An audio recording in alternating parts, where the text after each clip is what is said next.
everyone, and thanks for joining us for our panel today about navigating change, making the hydrocarbon transition a reality in the Middle East. So, the Middle Eastern economies have been reliant on hydrocarbons for almost 100 years. And the world today is moving to a greener economy. And these countries and their companies have to adapt extremely swiftly to the changing world. We are seeing a lot of ambition being announced recently. One of the things that struck me the most is Saudi Arabia coming up and saying that 100% of their energy consumption would come from renewables by 2030, which is in 9 years' time, or 50% of their energy production would come from renewables in 9 years' time. These are extremely ambitious targets, so I feel like the region is certainly feeling the pressure from the international community and the international investors and financiers. Now, the topic of today is to explain how the companies in this particular region who are feeling this change are proactively taking action to accompany this energy transition. I'm delighted to have four very distinguished panelists with me today. So the first one is Mark Utis. He's currently the CEO of ADGM Authority. Most recently, he spent 5 years as the CFO of Abu Dhabi National Oil Company. And he's been in leadership roles in Abu Dhabi companies for over 13 years. Then I have Manish Manchandia. He's the CFO and the Executive Vice President of Saudi Electricity Company. He's been with the company for over 13 years, shaping their finance division, and he oversaw the issuance of the first green bond by the largest exporting nation. Then I have Daniel Tromans. He's the Group Treasurer at Etihad Airways. He's a long-time champion of sustainable finance. He has led several landmark transactions, and I look forward to him explaining some of those. And he also helped implement the first carbon offsetting program of his company, but I believe also in the region. And finally, I have Sam Mirza, who heads our corporate DCM business for the MENAP region. Sam has led over $75 billion in capital markets transactions in this region, and he's our ESG champion for capital markets. Before we start, I just wanted to thank our audience. It's an absolute pleasure to have you here today. You have a chat on the right hand side of the screen, I believe, and you'll be able to ask questions. So please do ask your questions. I'll make sure I relay as much as possible to my panelists, and then hopefully will make it a very engaging and interactive conversation. Now, I'd like to turn to Mark for my first question. Mark, the UAE has started the energy transition a long time ago. How do you think the country is faring compared to other Middle Eastern nations?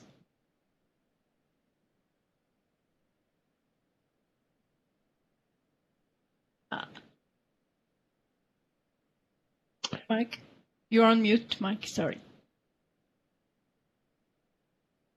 That's better. Sorry about that. That was the refrain from 2020, you're on mute. So I was just saying thank you for inviting me to the conference. And I also think this conference is extremely timely, given the rapid pace that is unfolding in the energy transition era. A lot is happening, but I want to step back for a moment and you asked me a question about how the UAE is faring. I want to remind the audience and to remind all of us that the UAE has a long and storied background in energy transition, and it starts with the founder of the UAE, Sheikh Zayed. So here was someone who spoke about sustainable development before it became a buzzword. He talked about sustainability a very long time ago. And here was someone who talked about inclusion before it was fashionable. Here was someone who talked about religious tolerance, again, before all of this happened.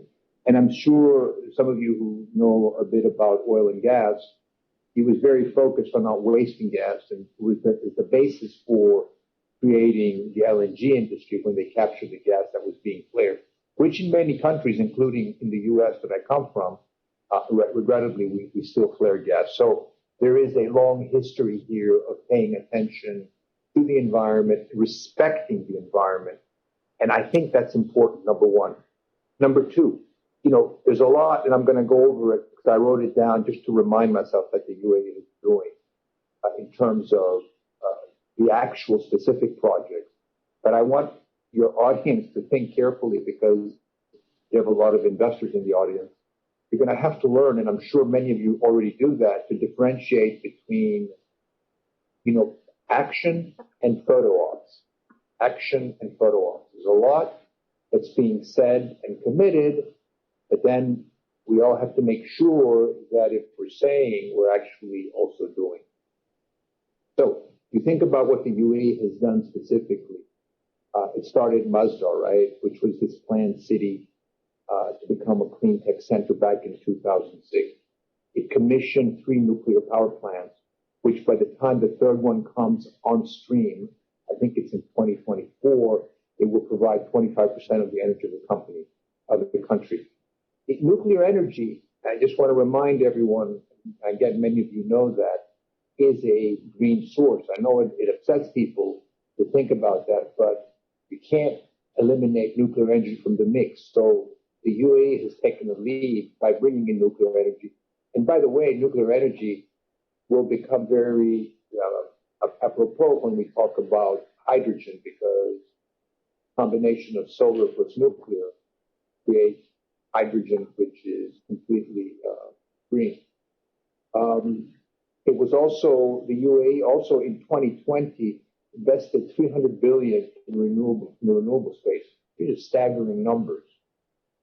It's the first country in the region to commit to an economy-wide reduction in emissions. Economy-wide, the whole country reduction. It set up the Hydrogen Alliance. It's also the center for IRENA, the International Renewable Energy Agency, and hopefully for COP28, it will be able to host that.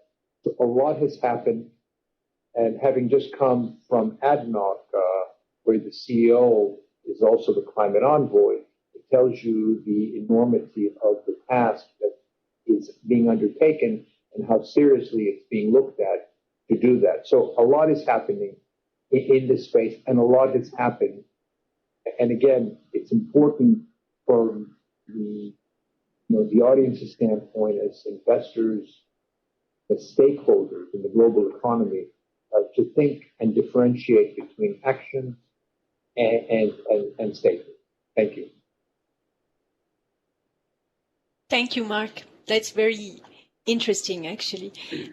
Sam, maybe I'll turn to you for my next question.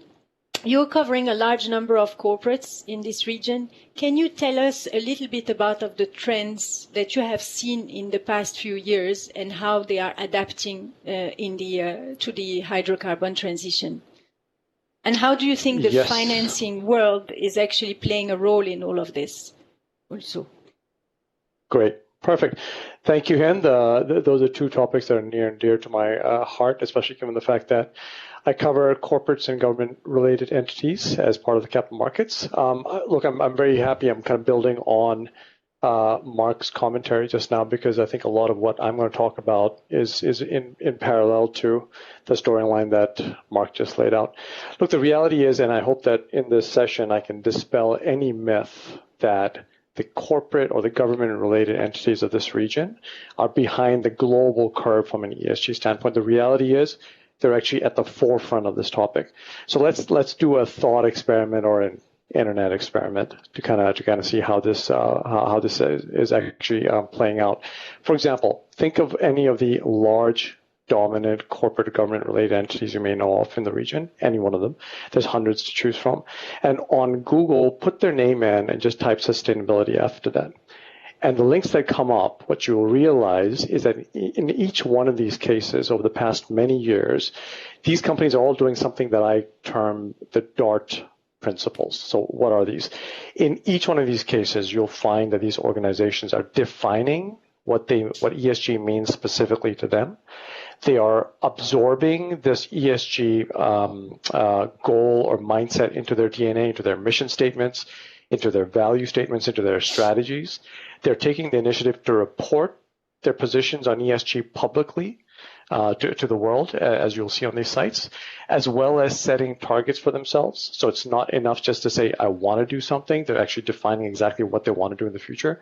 And more importantly to me, which I think is mission critical, and that's kind of evidences how they take that extra step, they're tracking their performance. As a matter of fact, for many of these institutions, as you Google them up, you'll find that they are publishing annual sustainability reports to do exactly all the things that I just mentioned, which goes, 1,000 miles ahead of just making, generic statements that sound nice to the world. And in fact, today, I would be hard pressed to find a single corporate that does not have a dedicated sustainability expert or team, amidst their organization. So look, I think the reality is that these corporations and these government entities are already, at the forefront of driving this change. But let's talk about what are they actually doing. So Mark touched upon a few examples, and I'm going to build upon that from the region. Let's talk about port operators as an example in this region. They're involved in marine sustainability, the cutting edge of marine sustainability. Real estate mall owners and operators are constructing buildings to the highest sustainability standard. And obviously that ends up costing more, but that's their level of dedication. National oil companies, they're making measurable commitments towards reducing greenhouse gas emissions. We're seeing industrials reducing carbon footprint by investing in carbon capture systems. We're seeing power producers investing in very, very heavily in clean energy sources. And as a matter of fact, there's a number of these institutions that are actually tying their initiatives directly to the well-established 17 UN SDG principles, so that it's a very clean, streamlined set of initiatives that I think folks can look at and monitor. So that's the argument in terms of where we are in this space. And I think the easy argument, and as you will see from my esteemed panelists that are going to turn up, they're already at the cutting edge. They're already doing some of the world's first initiatives here.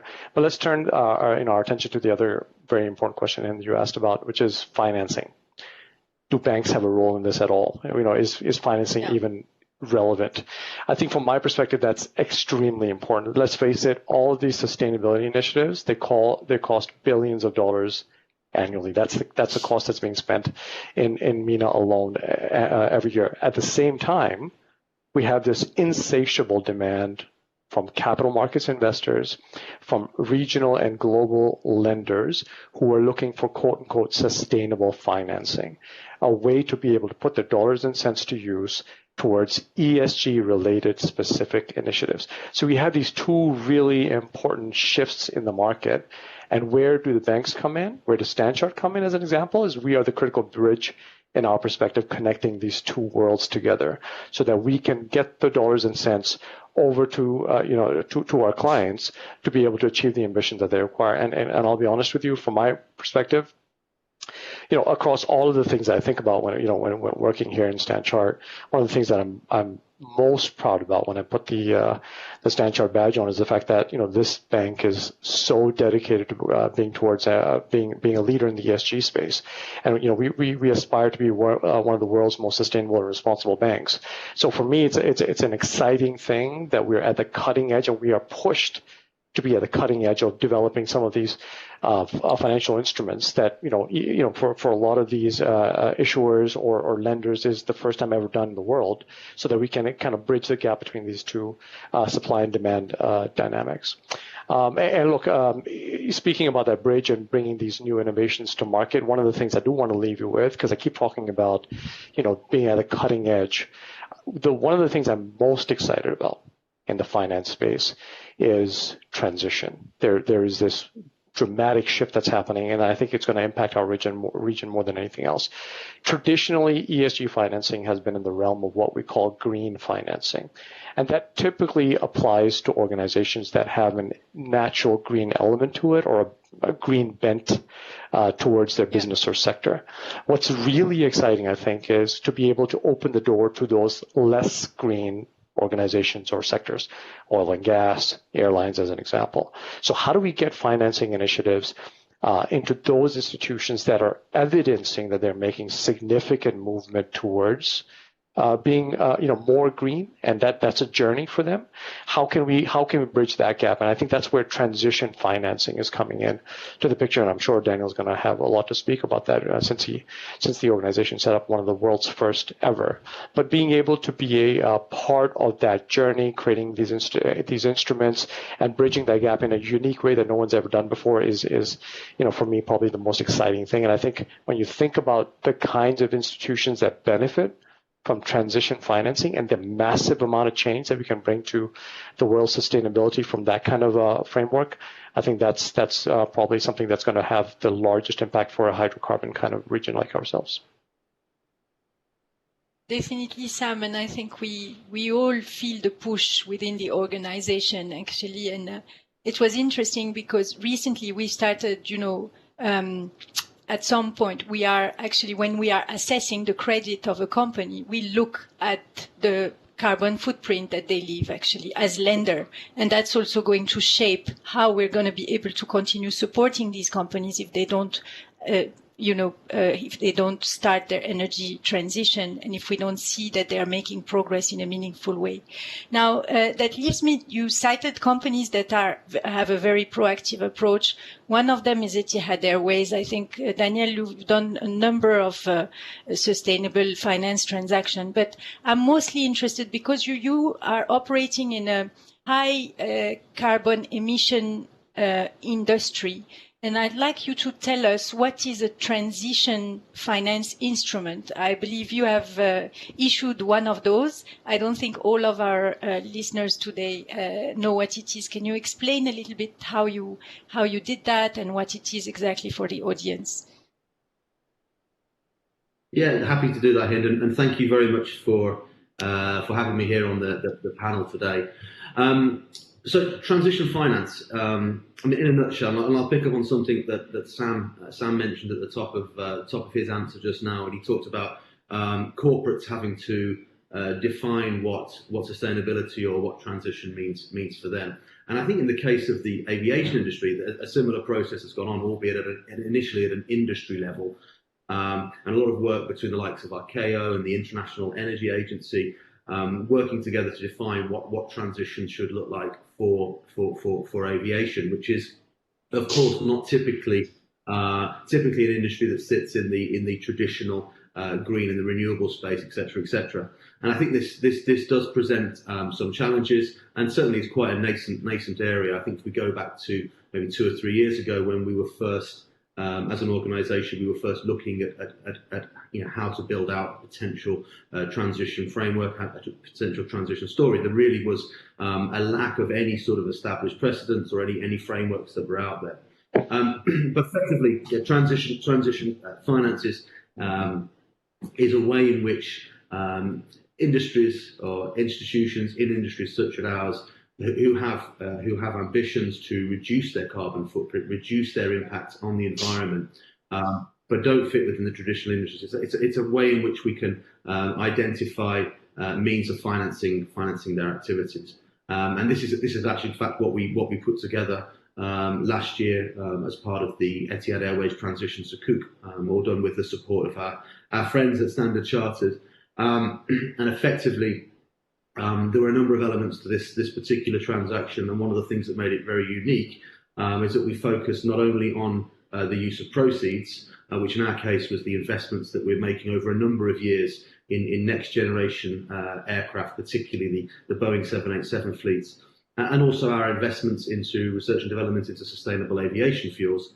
But we also picked up the charge and also looked at this from a KPI or sustainability linked perspective. So in addition to identifying clear use of proceeds for the instrument, in our case a Sukuk, we also established a framework that identified particular sustainability objectives, which were very, very objective, very measurable, very clearly defined.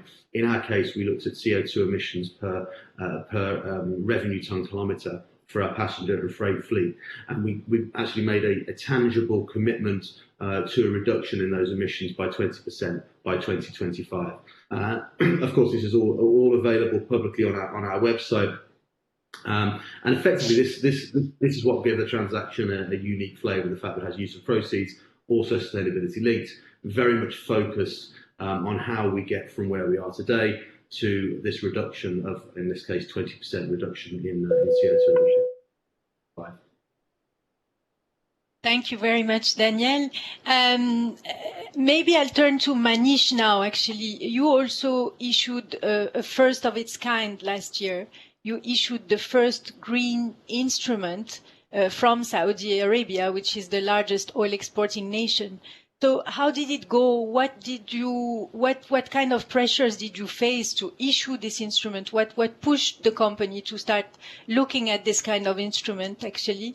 And how did you feel like the bond and loan market reacted, given that it came from Saudi Arabia? Thank you, and that's a very interesting question. And I see Sam smiling because Sam was part of the transaction, and we went through the same challenges at that time. So before I answer that question, let me take you 4 or 5 years back.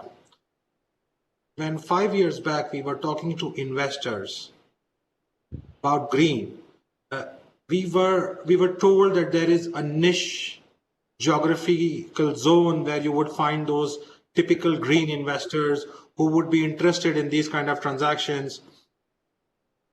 Fortunately, what has happened in the last 2 years, that whole landscape has changed. Now it has green financing or sustainability linked financing has become a mainstream financing.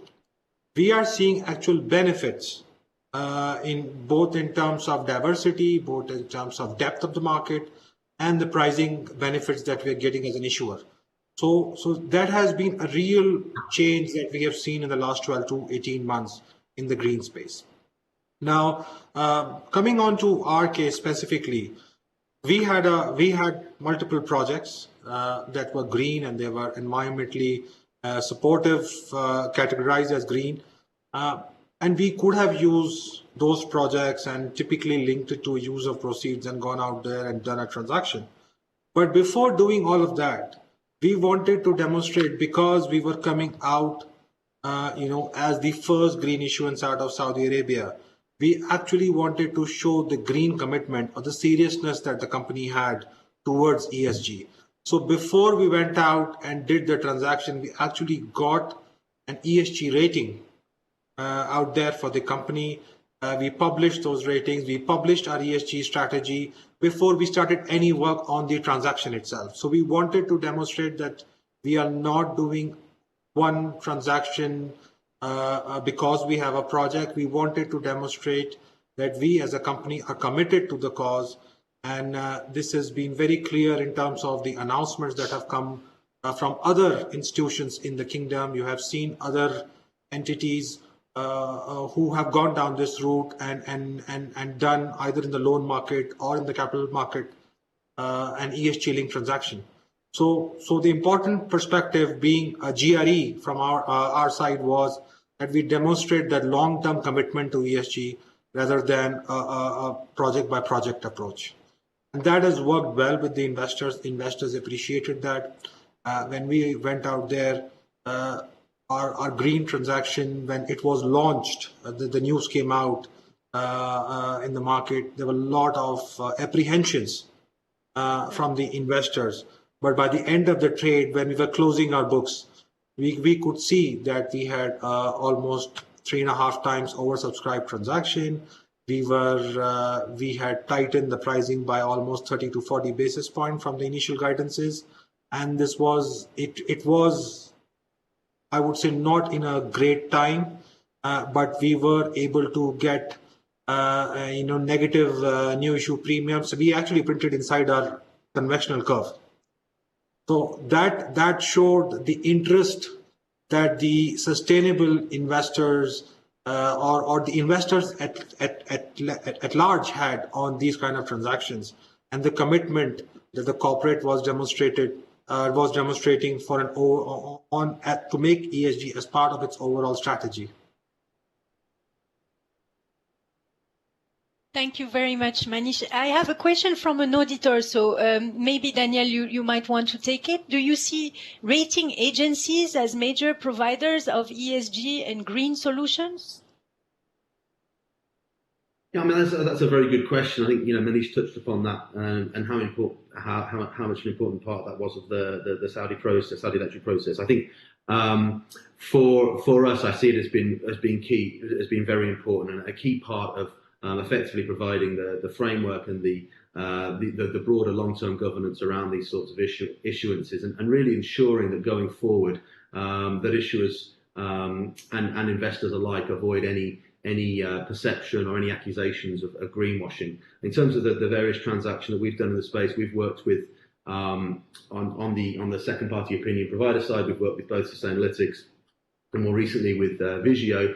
We don't have any actual ESG ratings from the big three agencies ourselves, but I think having this sort of independent, objective third party taking a view on the corporate or potentially on a particular transaction is going to be a key part of giving investors confidence and ensuring that we have high standards of governance, of accountability, and standardization in what is an emerging and fast changing element of finance. So I think very important role for both the agencies, the second party opinion providers to play in ensuring that we have very strong governance around this and give everybody confidence to invest.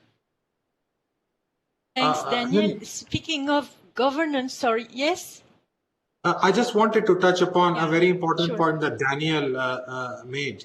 Daniel is absolutely 100% spot on when he says that this is very important part from an investor perspective. But going forward, I think one of the challenges that we see as an issuer from a corporate perspective is when we talk to investors, all large investors have their own criteria on how they look at ESG. We have broad green principles, we have ESG principles, but all the rating agencies have different criteria. So what we would prefer as corporates in the long term, if there's standardization that happens, so the benchmarking from an investor perspective can be straightforward and easier. And from issuers who are first-time issuers, it helps the first-time issuers to formulate their ESG strategies. Yeah, that's a very interesting point, Manish. I think I was reading last week on the issues that were faced by the various international IOCs that we saw when they had to change their board and commit to certain carbon credit reductions, etc. That now we are looking at even more ambitious targets, though, from the new ESG rating agencies. So it can play both roles, unfortunately, because it can be so stringent that maybe it will be very difficult to achieve those green requirements. But that's a very interesting topic indeed. Mike, I just want to turn to you because AGGM is kind of an institution which is in between the government and the companies, etc., with its role as a regulator. What do you think, which kind of role do you think it can play in the energy transition? So a couple of things. I want to come back to your previous point about the sustainability objectives and what's been promised. I mean, if you look at the IEA report, I think, if memory serves me, the number that has been calculated that the world has to spend to achieve the transition objectives is $3.5 trillion a year, something like that. It's some staggering number. So I think it should be clear to all of us that those vast sums of money are going to be difficult not only to raise, but also to deploy. And without going too far from your question, and I apologize for deviating, but from the standpoint of the investors in your audience, I think the one big takeaway is that the commodity complex particularly commodities that are associated with the energy transition, are going to, have a big ride up going forward. Obviously, in the next 3 to 4 months, I think the markets will probably take a pause and possibly go lower. But longer term, commodities like copper are going to do very well. Anyway, so that's sort of the little investor blurb. Come back to your question about the role that an institution like ADGM can perform is, you can have, basically what you're trying to do is to bring people into a sheltered environment where they can address these issues. They can have regulation that's credible and real. They can have a taxonomy of rules that they can relate to. And I think both Danielle and Manish talked about, having real rules for and real objectives for this energy transition, things that people can relate to. And I think this is what ADGM can do, is to create this environment. And this is with, the sustainability criteria that have been established to encourage people to come in and to also create a platform for companies, and Daniel can talk about this more, that will do things like trade carbon credits. Because you're going to need all of these initiatives, not just one or two. You're going to need all of these kind of initiatives to achieve these objectives, and you have to start somewhere. So again, it's that environment which encourages people to come in and to use it as a platform. Thank you. That's very interesting. And which leads me to Danielle, back to you. I would really like you to explain to us, how your carbon credit, framework actually works for the aviation industry. And was it challenging to implement it? I believe you are the first company in the Middle East who has implemented such framework at the moment, if I'm not mistaken. Thanks, Hind. Yeah, I mean, it's a great question. I guess just taking a step back, and again on the point around industries. A lot of what we've done has been in close conjunction with organisations such as ICAO, which is the International Civil Aviation Authority, and others. And I think what was established some time ago, that for the aviation sector, there are three main levers, three main areas that are going to get the industry as a whole on that pathway towards net zero. And I'm proud to say that Etihad plays a key role and has multiple initiatives in each of these areas. So firstly, obviously, a focus on energy efficiency, which effectively for us means improving the thermodynamic performance of our engines, of our aircraft design. And this element, it's estimated, could reduce emissions by between 30 and 45%. Secondly, looking at decarbonisation technologies. So we're talking about biofuels, synfuels, hydrogen, electric batteries. And obviously, in terms of these things, we could ultimately reduce emissions by up to 100%, with some current constraints around that. The third element and the third lever that we have as an industry at our disposal is as you've identified, is the carbon credits. And specifically, we have something called CORSIA, which is the Carbon Offsetting and Reduction Scheme for International Aviation. It's a bit of a mouthful, which is a scheme that was put together by the industry 4 or 5 years ago, effectively to complement the work that's going on the decarbonisation and energy efficiency, to be effectively a third leg that supports that. In terms of what we've done as Etihad, last year we were very proud to announce our first large carbon offsets program with partnership with Respira, and we initially purchased 80,000 tonnes of CO2 offsets. And after careful due diligence, we elected to support a specific forestry project in Tanzania, which is specifically the Makami Savannah Red project, which is a unique community-based model which curbs deforestation, so it's not just a one-time thing, promotes better management of the natural resources, and effectively has a positive impact on the overall ecosystem. And again, coming back to some of the points we've made around the importance of governance and making sure there's accountability there, all of the carbon credits and carbon projects that we've invested have been certified by Verra, which obviously is the leading independent carbon offset assurance body. So, in summary, that's where it stands for us. We're very proud on the initiatives we've taken, and we're proud of the progress we've made. Yeah, and I think, as Mark stated, I think these kind of instruments are going to be key to accelerating the energy transition, especially. And I think this region will have to start implementing these kind of emissions at some point, actually. Absolutely. Voilà. I have a question from Bertie Lombard, and the question is, as the GCC growth focus is moving from carbon economy to non-carbon economy in pursuit of sustainability, how prepared are those corporates below the top tier and SOEs prepared to implement ESG philosophies? So that's an interesting question, Sarmat. You were telling us about the companies that you cover, which are the large GREs, etc. But the smaller companies have had to deal with COVID last year. How do you think they are doing so far? And do you think there's more to do as banker to help them out? Yeah, so it's an excellent question. I think, is it happening? It's happening. And the reality is it's a step-by-step progress, right? Initially, sovereigns, governments have to adopt this mandate that this is something that's very important to them at a country level. They use their push through the government-related entities to push an agenda out in terms of being the first to define their position and to do these financing instruments, et cetera, to lead the way effectively for the rest of the world.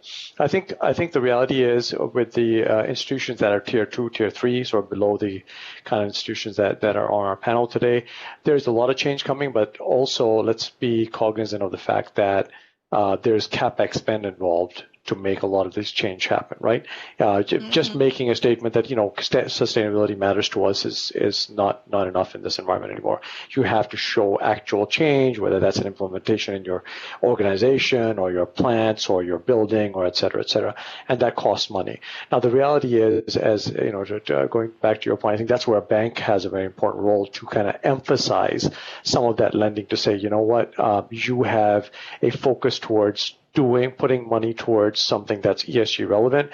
We want to be an active player in that. So it's not just purely a credit analysis conversation. It's also an ESG ambition conversation, which is exactly the way Stanchart is approaching it. So look, I think the quick answer is, number one, is the broader environment laying down a pathway for these institutions to follow? Yes. One of the things we haven't talked about, and these institutions in front of us have also led the charge on, is that lending. It's not only bond and sukuk, et cetera, but it's also on the loan side that ESG financing is happening.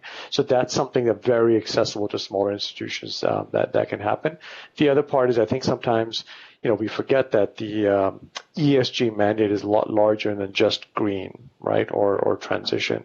Gender equality, especially in this region, what I'm very excited about is that these lower tier organizations are taking these elements a lot more seriously as well. So gender equality, the no poverty, zero hunger elements from the UN SDG principles, that's an area where these organizations can put meaningful action a lot faster, without having to deploy a very significant amount of cash, but goes back into implementing that into your ethos. So all of that's happening. It'll just pick up pace over time. Can I comment on this? Yes, sure. Yeah, please go ahead, Mike. Just 1 minute. Sorry, Manish. Just 1 minute. I wanted to give a slightly kind of different spin, if you will, on this answer. So I agree completely. But I just wanted to look at this, the challenge that countries in the region will face from the energy transition. And it's not uniform, and as much goodwill and desire to implement the initiatives, it will be difficult. I mean, I think of countries that are currently energy exporters, and I think they will experience certain challenges. And I think of Nigeria, Algeria, Angola, and Iraq. Given the tenuous financial situation, making this difficult transition with the background of shrinking oil demand at some point, right? Because you can debate whether oil demand will start shrinking immediately or, 10 years down the road, given that they have a heavier carbon footprint in producing the crude and they're also more expensive, being asked at the same time to implement these costly, these initiatives which will require investment is going to be complex. So in kind of in concert with what Sam is saying, for the tier 2 and tier 3 companies, it's going to create, a world where there are some dispersion in outcomes. Yeah, that's exactly right. That's very, very true. Now, Manisha, I'd like to turn to you. How do you see investors in the capital markets reacting to ESG financing, and also in the local loan market in Saudi Arabia? Are they looking at it as well? Yes, I mean, one of the things that has changed, and it is a very, very noticeable change, is that the lenders, the conventional lenders, we're talking about term loan market, or you talk about the ECA market, they've started being more open to ESG discussions. And most of the big banks, they have large, green commitments. So everybody from a strategic shareholder perspective have committed commitment towards overall green financings. And so what we see now, that even when we are negotiating transactions on the loan side, there are banks which are very open to bring the pricing, or relook at the pricing or adjust pricings if we throw in a green element into the transaction, because it just satisfies all stakeholders, and it's easier to have the transaction pushed through within the system. So we are seeing that change. From our experiences, we are usually seeing that green transactions can come slightly cheaper, not by a huge margin, but just slightly cheaper than conventional financings. On the capital market side, we are already seeing it in all the green transactions that have happened from the region. All of them have performed really, really well. Not in the primary space, but even the secondaries. All of those transactions have done really, really well. So there is a good demand for green transactions as we see. Thank you very much. And if it's okay, Hind, I'll just sure. add one little thing. Saudi Electricity's transaction was one of the real reshapers in the market. When we looked at the order book, it was the first time we saw a massive shift in terms of investors who have ESG portfolios coming in on a transaction, the GCC, and I'm talking orders of magnitude different. And that effectively set the trend for all of the other ESG deals we've seen since then. So absolutely right. Thank you, Sam. Unfortunately, it's a huge topic and a very, very interesting one, and there's a lot to say. So unfortunately, we can't cover all the questions today or all the topics that we wanted to touch upon, but it was a really interesting conversation. I would really like to thank all my panelists, or our panelists today. It's been a real pleasure. Thank you very much for accepting to do this with us. And we look forward to seeing you next time at our next conference as well. Thank you.